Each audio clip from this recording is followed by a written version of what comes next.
I just listened to a video by Conference Report entitled, "This is not a performance." Very good video. Most of Conference Report's videos are quite good.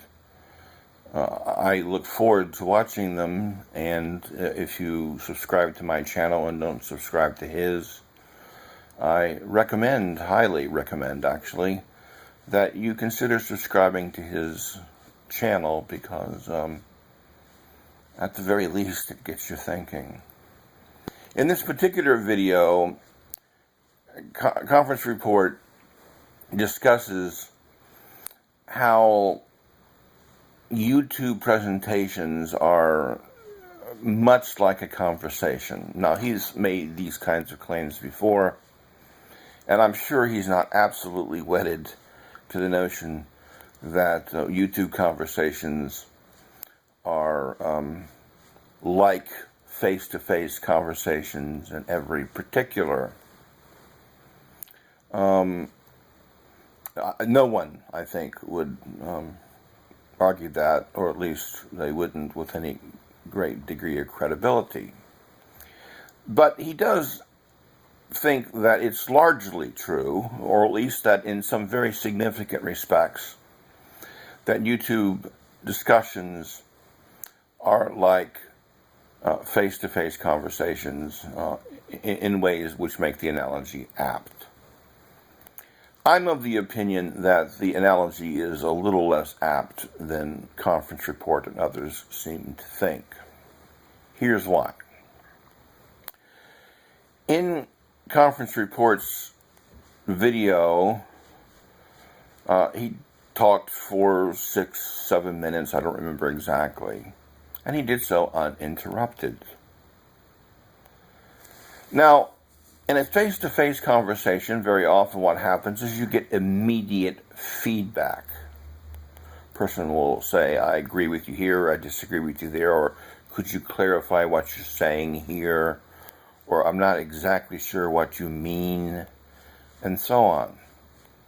You don't get to do that while a person is talking on a YouTube video.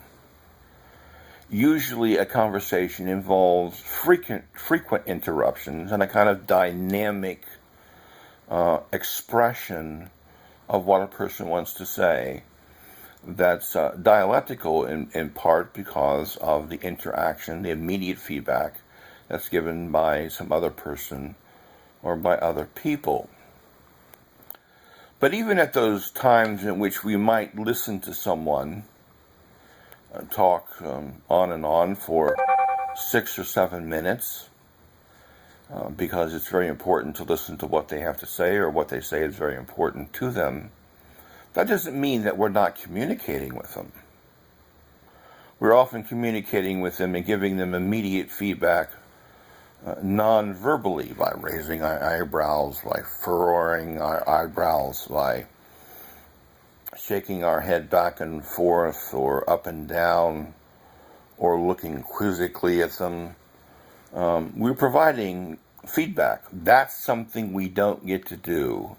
That significant part of having a conversation is something we don't get to do in a YouTube conversation.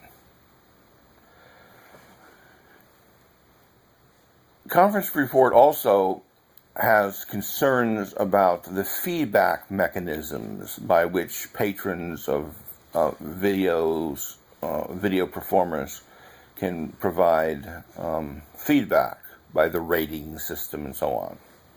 Now, I have some concerns about that too, because I think very often what people do is they rate videos not on the basis of how well the video was done, or how well the presentation was made, or particularly how well the argument was made, but on the basis of whether or not ideologically they happen to agree with the person who's giving the video. Very often I've listened to videos where people state positions I disagree with, but I thought they've done a very good job. Now, I don't tend to rate videos, probably because I'm just a little too lazy to do that. But I don't really have an in-principle problem with it.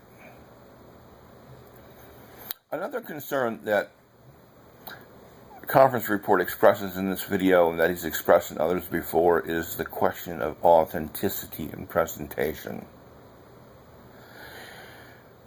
Conference Report often seems to think that if a video presentation is scripted,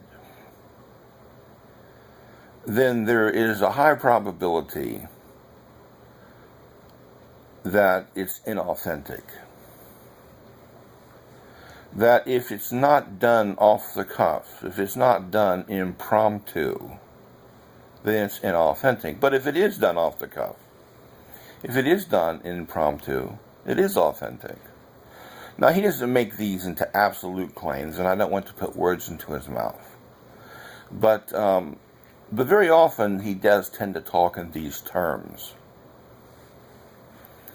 Now, I disagree with this. I disagree with this because some people are just very gifted in terms of impromptu discussion. That doesn't mean, however, that they're being authentic. They could just easily act well. They can don a persona, take on a particular tone of voice,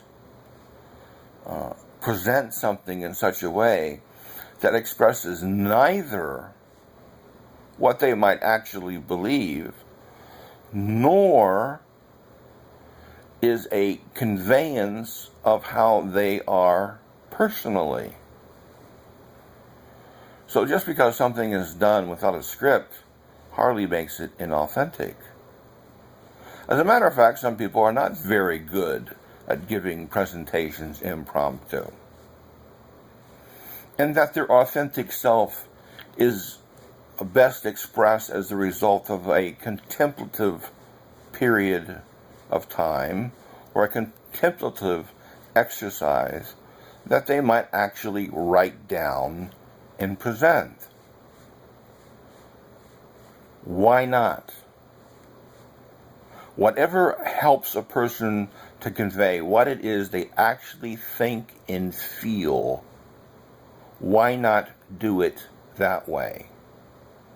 Why is one form of presentation ipso facto preferred over some other form of presentation?